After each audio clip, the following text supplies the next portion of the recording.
Diane in Denmark here. I have a bit of a different video for you today. I don't know if you can kind of guess from what's lying on the counter what we're going to be doing today, but I'm going to be making our Christmas cake. And I am dressed to shoes. I've got my holiday jumper on, a Christmas jumper that came from a clothes swap party. You know that we love those. And I've also got my little Christmas earrings, and I was decluttering Christmas decorations earlier. I don't know if you saw that video. But anyway, if you are interested in all the Christmas stuff and the Flylady missions about getting ready for Christmas, there's a link and there will be recipes coming and how to make decorations and Christmas in Denmark. But anyway, on with the cake. Now, I've walked you through my Flylady holiday control journal. My one is here. And remember, you can go and print out the holiday control journal anytime you like. There's actually a section in there where you can put your favourite recipe cards. So I've got mine in my folder. I've been using this since 2006. And I'll just tell you a wee story about the Christmas cake that I make. Let me see, if I get to the section for recipes, here we are.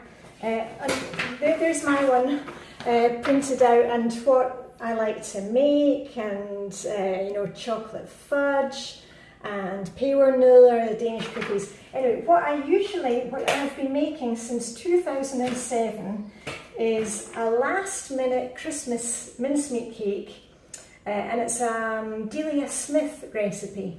And the reason I made that was because I was kind of late in the day, and this was a last minute cake. You know, you can just serve it, you know, the day after, and it used jars of mincemeat. And I've been making this, as I said, since 2007. I've got the date written down here. And I realised this year there's no need for me to be making this last minute cake because I'm actually really organised now, and I normally bake my cake at the end of October. So I'm making it today, it's November, and I've been looking online, thinking, you know, which cake should I go for? And the one that I was using before needed jars of mincemeat, which is really difficult to get in Denmark. But anyway, I've found a recipe that seems good for me, and it's got good reviews. It's on the BBC Good Food. So I'm making this for the first time. I'll put a link to the recipe in case you want to try it. And I'm going to be tweaking it a little bit because I'm just using what I have. You know, I've been decluttering the kitchen and I'm using up the things that I have. So it's not going to be exactly like this recipe, but hey ho, let's just jump in together. So I'll walk you through it, and maybe you just want to do a little bit of Christmas prep, or maybe you need to wrap some presents, maybe you just want to fold laundry. But anyway, I'm ready to go. And normally when I'm making my Christmas cake in October, November, I always have some music going in the background, and this is my go-to CD, which I've also had for years, and it's Ella Fitzgerald, all kind of Christmas classics, and that's fantastic. It always gets me in the mood for my Christmas baking. But anyway, no music in the background today. Let me just get my pinny on and I'll get started. Right, so this is basically, I kind of chop up the fruit, add in butter and sugar, and we're going to boil it up. You know, those old-fashioned boiled fruit cakes. And then after that it sits for a while, and then I add the dry ingredients. So I'll be filming this in separate stages, and I'll put the whole thing together as a video so you can also see the finished cake. But this first part will need to sit for half an hour. But anyway, let me just get started. Need my chopping board, and I've got all my ingredients lined up so I don't forget anything. Right, okay, so first of all I'm going to need a lot of different dried fruit. So, and I've got all things here. I've got apricots, I've got raisins, I've got prunes, I've got dates with a seedlet, you know, with no what do you call them, seeds inside. Blueberries, cherries, and what do you call it, cranberries, more prunes, and apricots already chopped up, and what's it? Oh, some ginger. Yeah, I'm going to add some ginger to mine. And basically what it is we need a kilo of mixed fruit. And that's why I like this recipe, because it doesn't say you need to have like 300 grams of apricots. It's just, you know, just make up 300 grams worth. So I'm just going to put in, I'm just using that pot I've got and see when I get to 300. And I've already washed my hands, so don't worry about that. I'm putting the rest of these raisins. There we are. Get those out. Oh, and I'll put in this mixed bag of the blueberries, cherries and cranberries. That'll be good. It's quite difficult to get glassy cherries here in Denmark, but you can find them. And I'll tell you what, I'll put in some jumbo raisins, which are a bit bigger than what I had. Oh, and some prunes. I like prunes. Okay, how are we at now? Okay, we're at 500 grams, you can see. Well, I won't move it from the scales or else I'll lose. Okay, I'll put in some dates. And it's just going to be a mishmash of everything. Oh, and some ginger. I said I was going to put in some ginger. But I'm going to put in a lot. There we are, nice and spicy. And that's all plastic for recycling. And what are we up to? 700. Okay, I'll put some more apricots, nice and sweet. And a few more raisins to finish off. Right, there we are. Okay, a kilo. Good. So, do you want to see that? Ooh, that's the fruit. Now, this fruit, what shall I do? Shall I chop it first? Okay. I'm just kind of winging it. I haven't done this recipe before. I'll chop up the ginger a wee bit. And the thing is, it's all going to be boiled with some alcohol. And if you don't want to use alcohol, I think there are alternatives that you can use, like you know, tea, dark, you know, black tea, and steep it that way. But anyway, you'll need to Google that. Don't ask me, I'm just showing you that I'm getting on and making my cake now. Okay. And I'm just chopping them roughly. And what I'll probably do is, once the mixture is boiled, I can give it a mash with my potato masher to chop it up even more. But I quite like big bits of fruit in fruit cake. I'm not a huge fan of fruit cake, but it is a very kind of Christmassy thing. That'll do.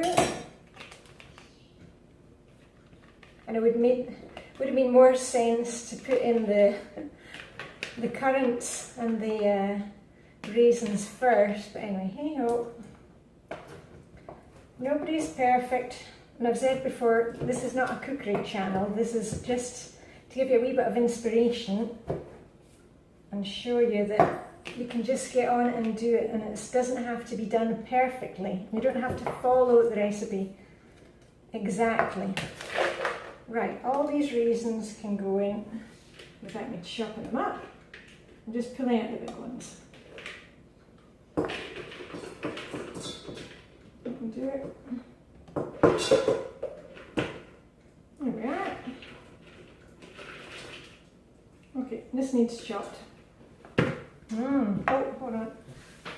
One for the bin.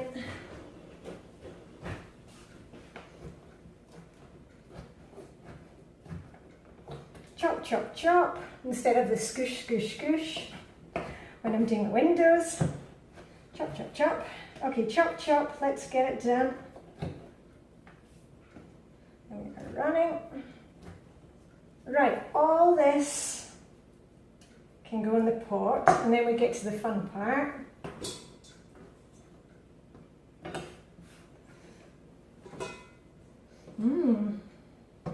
It's already smelling good. I wish I had smelling vision. Right, okay, next part is, let me just check my recipe. So we've put in the dried fruit, and now we're going to put in a bit of zest. Now it said a lemon and an orange. And I don't have a lemon, so I'm just going to use an orange. I've cleaned them up. And this is the time of year, the only time of year that I've got a zester somewhere. Let me put that. Oh, here we are. This is one of these kitchen implements that I hardly ever use, but actually it's really useful. Right, once a year, hold on. Right, so I'm going to get in, it said, yeah, to put in the zest of the lemon.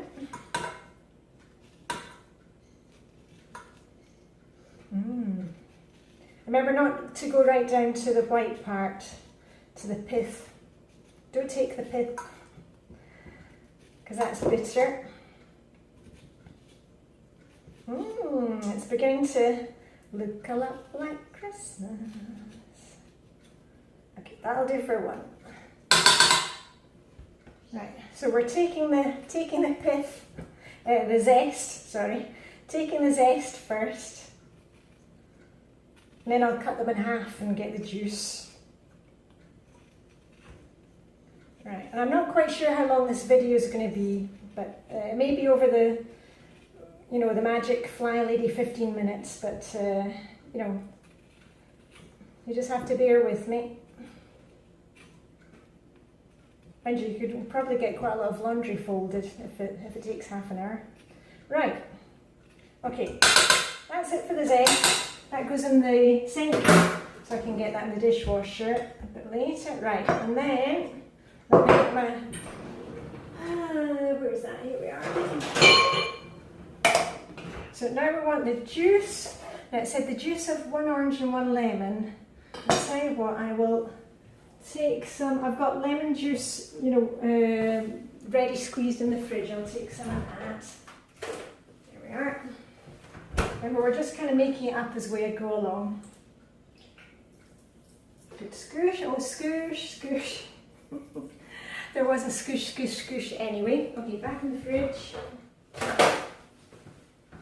Right, get the orange juice.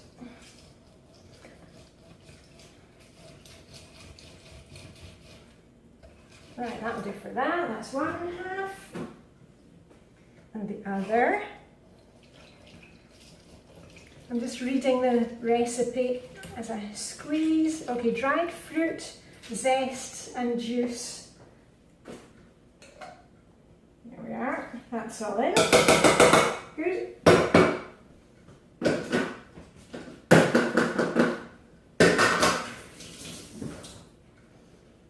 Okay, and then next we are going to add in butter and sugar, and I took my butter, I always keep a pack in the freezer. I took that out earlier so it's room temperature, and we need the whole pack, yeah, 250 grams. So I'm just going to kind of cut it roughly, because we're going to be melting this down all together. There we are, that'll do. Yummy butter.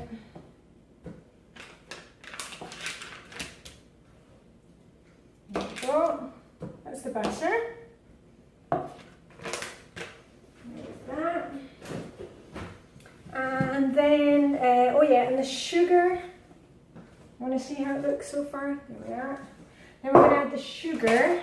And the amount of sugar we're going to need is 200 grams of light soft brown sugar. In front of you here.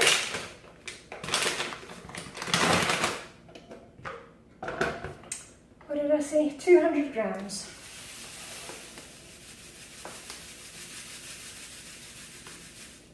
There we go. That's light soft brown sugar going in.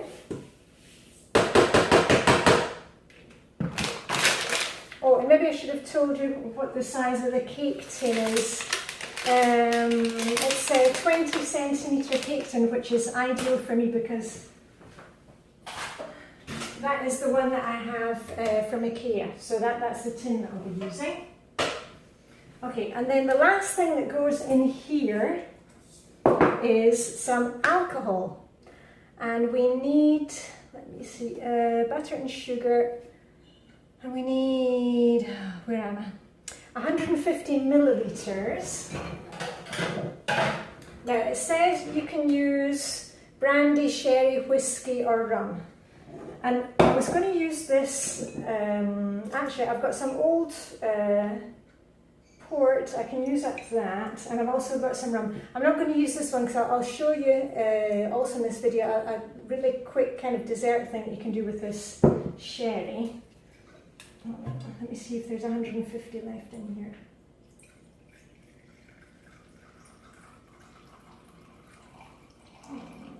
There's 100, okay.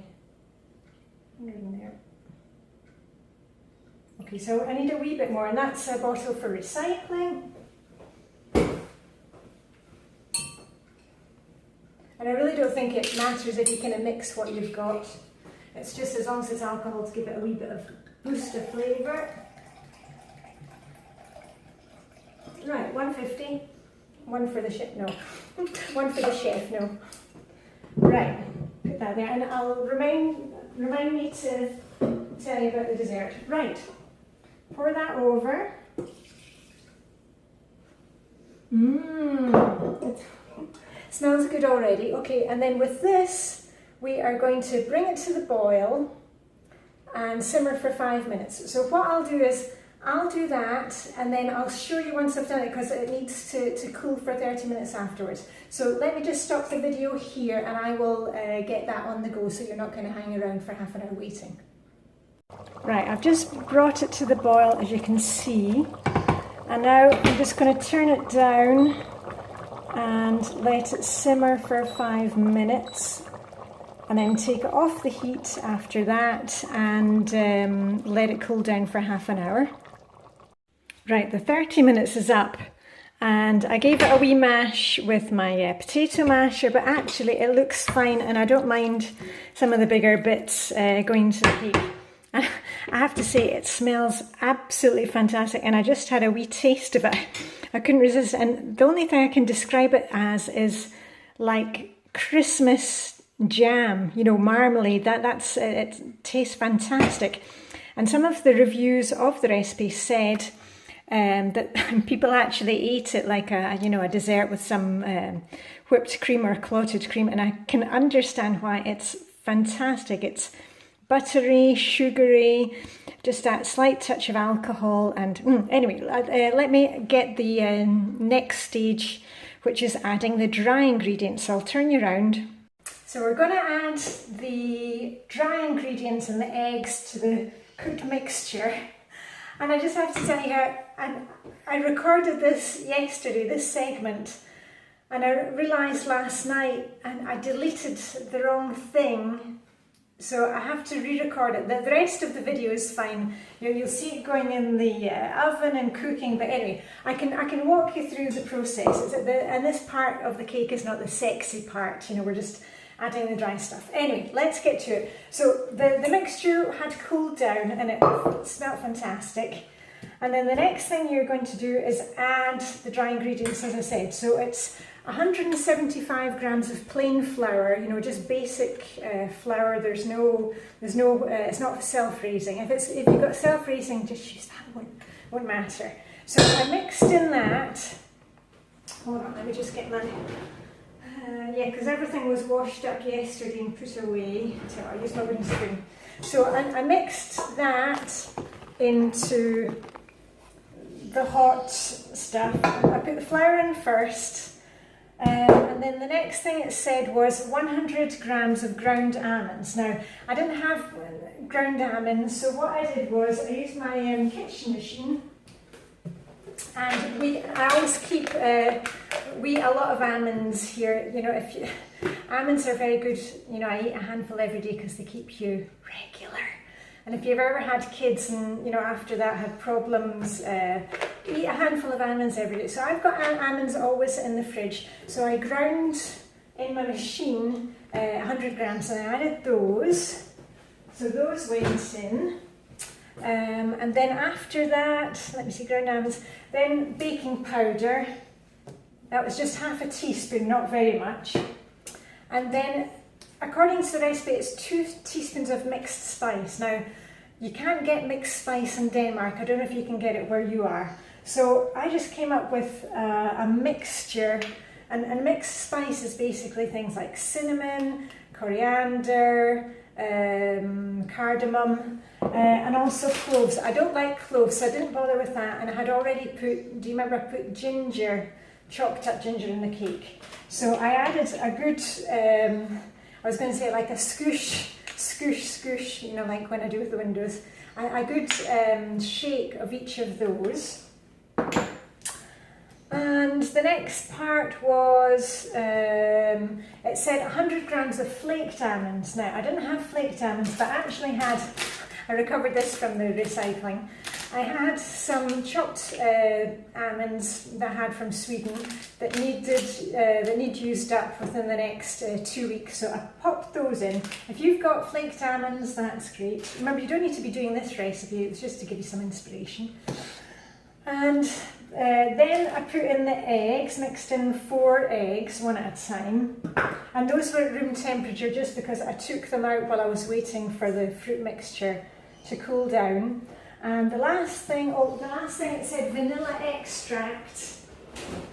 It says 1 teaspoon of vanilla extract. And I just put in a teaspoon of this powdered vanilla because that's all I had. And you know what, we're just trying to use up what we have, not go out to the shops buying more stuff. So anyway, I mixed all that in, and then in yesterday's video I showed you, and it was really great mixture. And then I went off around the house, and that's why, excuse me, I was making the cake at the weekend. Because the whole family here, because we have a little tradition in our family that I've started, that when I bake the Christmas cake, everybody needs to give it a stir and make a wish. And don't say what your wish is, because it won't come true. But I went first, and then I went off and I got my D15, my dear daughter 15. She gave it a stir and made a wish, and then my DS17, my dear son 17. And then hubby made a wish too. So we did that, and we used this wooden spoon. Do you see this wooden spoon? This is my favourite wooden spoon.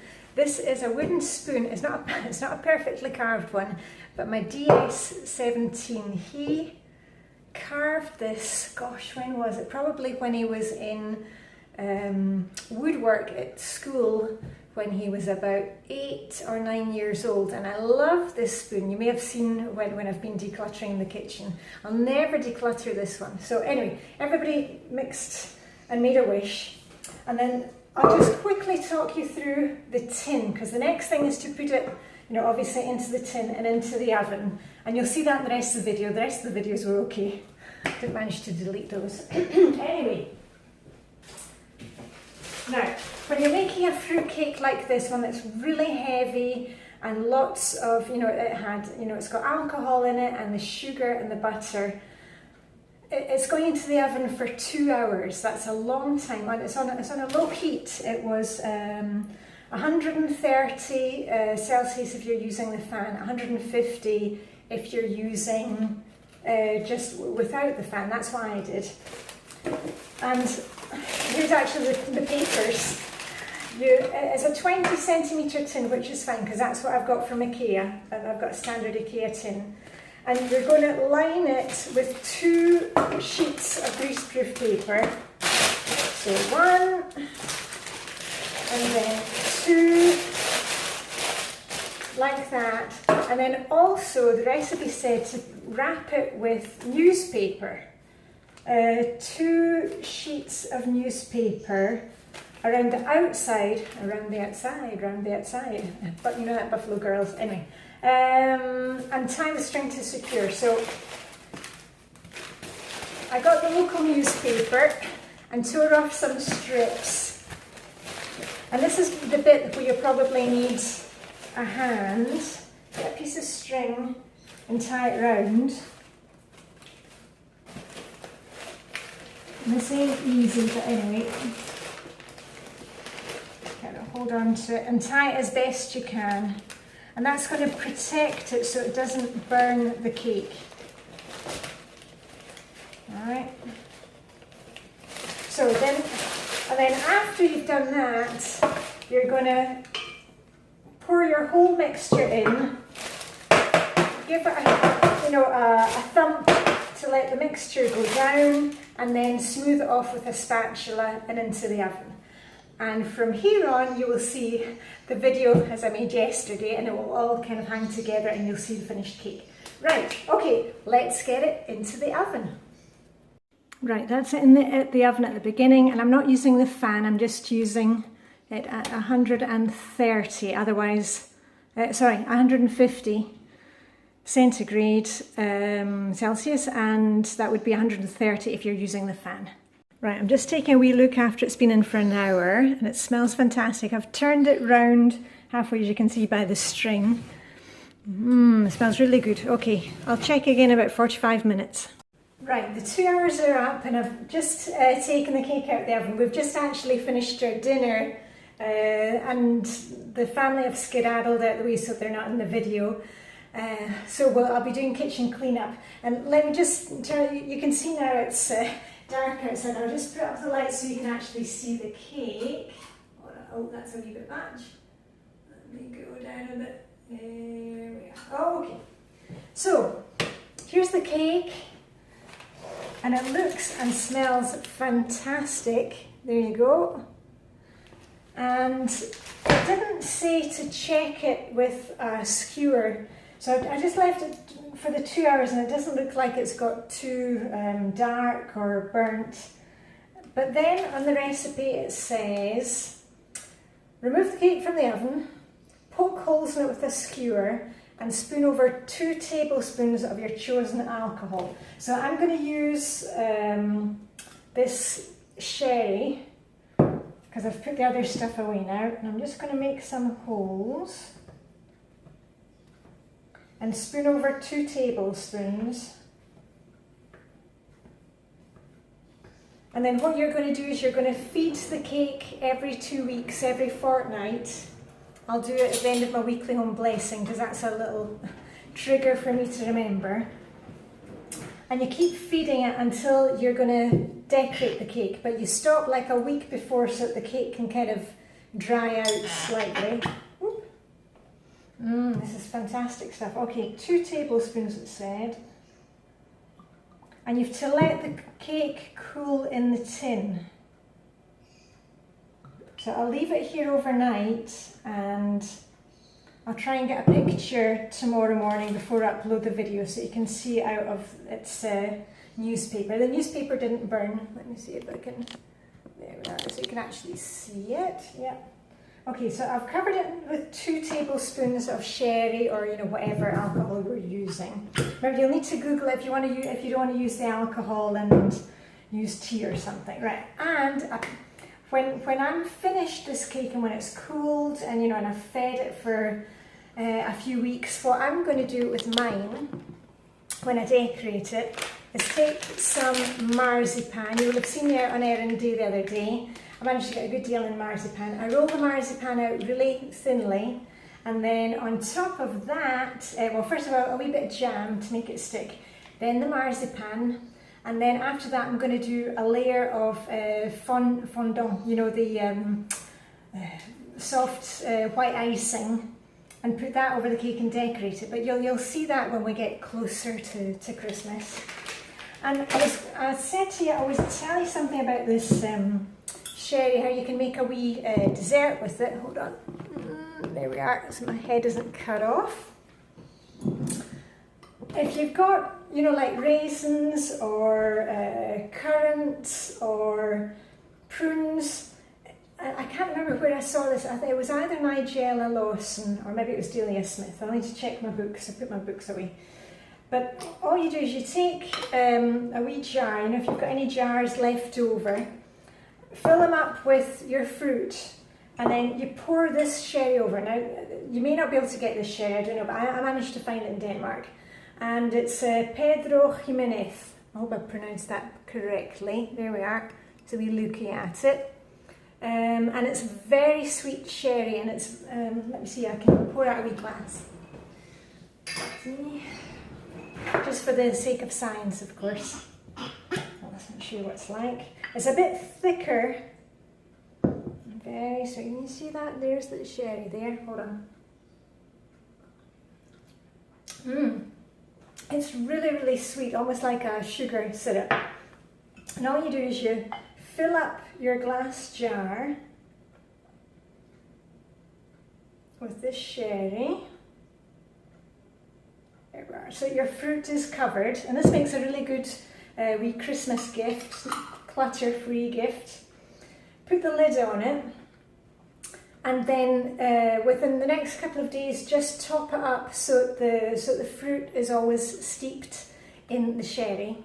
And you know, after about 3 or 4 days, if you can leave it longer, that's great. You can take this raisin or prune mixture, and it's really nice over a scoop of really good ice cream. So it makes a really good kind of grown-up dessert with no effort whatsoever. Or you could serve the raisins alongside some really good I don't know, blue cheese, something like that, something really strong. So anyway, I'm going to finish getting cleared up here. Oh, the other thing I was going to say is, I said to you, we've just finished our dinner, and I'm going to be clearing up the kitchen and shining my sink. Do yourself a favour, that if you're going to make a Christmas cake like this, and you want to follow along with me make the Christmas cake, do yourself a favour and put something in the crock pot for dinner. I was making fried belly pork today, and it was a bit of bad planning because normally I do it in the oven, but I had the cake in the oven, so I had to do it on top of the stove. So put something in the crock pot, or a big pot of soup, because making a Christmas cake is a bit more work than many other things. So just keep it easy for yourself. Anyway, that was it for me for the Christmas cake for today, and the wee gift you can make of steeped fruits in this sherry. And I'm going to shine my sink, and I'll see you on Instagram very soon. Okay, that's it for me, Diane in Denmark. Oh, I'll just show you. I did have my holiday jumper on from the clothes swap party, and my holiday earrings, and I shall see you very soon. Okay, live long and prosper, and good night.